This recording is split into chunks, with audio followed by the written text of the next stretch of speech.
മനസ്സിലുണ്ടോ? MXലുണ്ട്. MX wedding centre, Valanchery, Pattambi, Koottanad, Koppam, Kechery. Pattambi നിയോജക മണ്ഡലത്തിൽ UDF സ്ഥാനാർത്ഥിയുടെ പരാജയ കാരണം അന്വേഷിക്കാൻ സമിതിയെ നിയോഗിക്കണമെന്ന് മുസ്ലിം ലീഗ് പട്ടാമ്പി നിയോജക മണ്ഡലം കമ്മിറ്റി. കോൺഗ്രസിന്റെ ഭാഗത്തു നിന്നും നേതൃപരമായ ഇടപെടലുകൾ കുറഞ്ഞതും ചേരിതിരിവുകളും പരാജയത്തിന്റെ ആക്കം കൂട്ടിയെന്നും ലീഗ് മണ്ഡലം കമ്മിറ്റി അഭിപ്രായപ്പെട്ടു.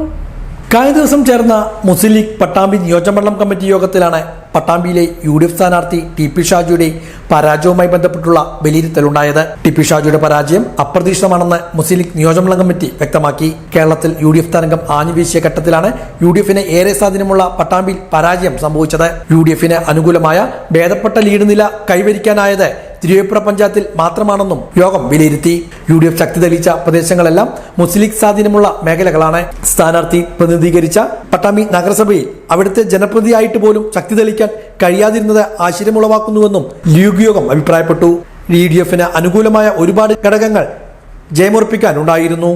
എന്നിട്ടും പട്ടാമ്പിയിൽ ജയം ഉറപ്പിക്കാൻ കഴിയാതെ വന്നത് UDF നേതൃത്വം പരിശോധിക്കണമെന്നും മുസ്ലിം ലീഗ് നിയോജകമണ്ഡലം കമ്മിറ്റി ആവശ്യപ്പെട്ടു. സ്ഥാനാർത്ഥി പ്രഖ്യാപനത്തിന്റെ തുടക്കം മുതലേ UDF സ്ഥാനാർത്ഥിക്കെതിരെ വ്യാപക പ്രചരണങ്ങൾ സമൂഹ മാധ്യമങ്ങളിലും അല്ലാതെയും നടന്നിരുന്നു. പണം നൽകിയാണ് സീറ്റ് തരപ്പെടുത്തിയ എന്ന രീതിയിലായിരുന്നു പ്രചരണം. അതിലെ തെറ്റിദ്ധാരണ മാറ്റാനായില്ല. കഴിഞ്ഞ തെരഞ്ഞെടുപ്പിൽ LDF സ്ഥാനാർത്ഥിയുടെ തെരഞ്ഞെടുപ്പ് കമ്മിറ്റി ചെയർമാനായിരുന്ന TP ഷാജി ഇടതുപക്ഷത്തോടൊപ്പം ചേർന്ന് V4 പട്ടാമ്പി എന്ന സംഘടനയുണ്ടാക്കി UDFനെ പരാജയപ്പെടുത്തിയതിലും ഭരണം നഷ്ടപ്പെടുത്തിയതിലും TP ഷാജിയുടെ പ്രവർത്തകർക്കുണ്ടായിരുന്ന അകൽച്ച മാറി വരുന്നതേ ഉണ്ടായിരുന്നുള്ളൂ. കഴിഞ്ഞ തദ്ദേശ തെരഞ്ഞെടുപ്പിന് തൊട്ടു മുമ്പാണ് TP ഷാജി കോൺഗ്രസിന്റെ ഭാഗമായതും മുനിസിപ്പാലിറ്റിയിലേക്ക് മത്സരിച്ചതും ചെയർമാനായി തിരഞ്ഞെടുക്കപ്പെട്ടതും ഉടൻ തന്നെ നിയമസഭയിലേക്ക് മത്സരിക്കാൻ അവസരം നൽകിയതും ശരിയായില്ലെന്ന അഭിപ്രായമാണ് UDF പ്രവർത്തകരിലുള്ളത്. പ്രവർത്തകരിലെ ഷാജി വിരുദ്ധത മാറ്റിയെടുക്കുവാൻ കുറഞ്ഞ സമയം കൊണ്ട് സാധിച്ചില്ല. UDF കേന്ദ്രങ്ങൾ വലിയ പിന്തുണ നൽകിയപ്പോൾ നിഷ്പക്ഷ വോട്ടുകൾ നഷ്ടമായി. സ്ഥാനാർത്ഥി നിർണയത്തിന്റെ അവസാന ഘട്ടത്തിൽ റിയാസ് മുക്കാലിയെ പരിഗണിക്കാതിരുന്നത് വലിയൊരു വിഭാഗം പ്രവർത്തകരിൽ നിരാശയുണ്ടാക്കി.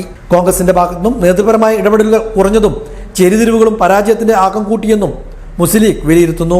മുസ്ലിം ലീഗ് കേന്ദ്രങ്ങളിലും മുസ്ലിം ലീഗ് നേതാക്കളുടെ പ്രദേശങ്ങളിലും വോട്ടുചോർന്ന രീതിയിലുള്ള പ്രചരണം ദുരുദ്ദേശപരമാണെന്നും കമ്മിറ്റി വ്യക്തമാക്കി.